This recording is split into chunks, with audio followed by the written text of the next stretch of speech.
तर नमस्कार शेतकरी मित्रांनो, तुम्ही बघू शकता आता आपण हा जो कांदा आहे हा उन्हाळ्याचा कांदा आहे आणि हा उन्हाळ्याचा कांदा आपला पूर्णपणे आता काढून झालो होतं आणि काढून झाल्यानंतर कमीत कमी आपण याला 10 ते 15 दिवस याला प्रॉपर वावर जे शेतामध्ये आहे त्याचं पूर्ण सुकून दिलं होतं आणि सुकून दिल्यानंतर जी सगळ्यात महत्वाची जी गोष्ट असते जो कांदा आपल्याला हा चाळीमध्ये अपलोड म्हणजे चाळीमध्ये भरावा लागतो. तर दरवर्षी मी काय करत असतो मित्रांनो किंवा माझ्याबरोबर जे शेतकरी सिद्धू भाऊ तर हे पण दरवर्षी ज्यावेळेस कांदा जे आपली कांदा चाळा असतात त्याच्यामध्ये ज्यावेळेस साठवणूक करतात तर जी प्रॉपर जी आपली जी पावडर भेटते बाजारामध्ये ती दरवर्षी आम्ही ती पावडर टाकत असतो.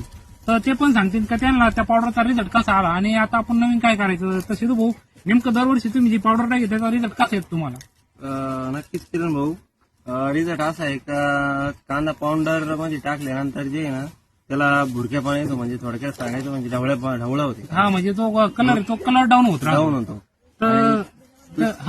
तर जेवढे आता समजा माझे जे शेतकरी याला दुसरा पर्याय जे शोधत असन का जी आपली पावडर आहे जी आता मी कंपनीचं नाव घेत नाही, आपल्या कुठल्या कंपनीत बदनामी नाही करायची, पण जी कुठलीही पावडर जे शेतकरी वापरत असेल तर तुम्हाला म्हणजे असं आढळून आलं असेल की ज्यावेळेस कांदा साठवून ठेवता आणि ज्यावेळेस कांदा तो काढी द्या तर कांदा काढल्यानंतर जो आपल्या प्रॉपर ज्या कांद्याचा कलर राहतो तो डाऊन झालेला दिसतो आपल्याला, म्हणजे भुरका पडलेला दिसतो. जो मेन त्याचा कलर आहे त्याचा जो अंगचा कलर तो राहत नाही.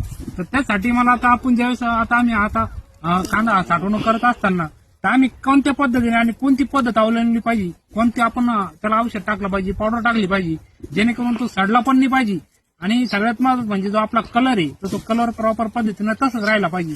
तर मला नक्की कमेंट करून सांगा जेवढे पण माझे कांदा बागायतदार असतील, कांदा शेतकरी असतील त्यांनी मला आग्रहानं आणि होता येईल तेवढं चांगल्या पद्धतीने कमेंट करून सांगायचे की मी कांदा साठवणी करताना मी कुठल्या प्रकारचं औषध किंवा कुठली पावडर वापरली पाहिजे किंवा कोणतं समजा औषध असेल ते वापरलं पाहिजे जेणेकरून माझा जो कांदा आहे तो कमीत कमी 8 ते 10 महिने तो चांगल्या प्रकारे साठवणीसाठी राहायला पाहिजे आणि त्याचा कलर जो असेल तो कलर डाऊन झाला नाही पाहिजे. तर सिद्धू भाऊ काही सांगायचंय का आपल्या मित्रांना? सांगायचं एवढंच आहे का जेवढा आपण कांदा चाळीमध्ये साठवतो तर त्याचा कलर नसल्यामुळे आपल्याला म्हणावा तसा भाव भेटत नाही. बरोबर आहे. आणि दुसरी गोष्ट अशी आहे का एक तर कांद्याला भाव नसल्यामुळे सगळे शेतकरी समजा हा निराधार झाला. हो, तर फक्त म्हणायचा हाच उद्देश आहे की आपल्याला एकदम असं चांगलं काही रिझल्ट आहे काही असं औषध जर मिळालं तर चांगली गोष्ट आहे. तर ठीक आहे मित्रांनो, आम्हाला नक्की कमेंट करून सांगा का, कारण की आता आम्हाला एवढ्या 2-4 दिवसात हा कांदा पूर्ण कांदा चाळीमध्ये ठेवायचा असल्यामुळे आम्हाला लवकर कमेंट करून सांगा जेणेकरून आम्हाला तुमच्या कमेंटचा फायदा होईल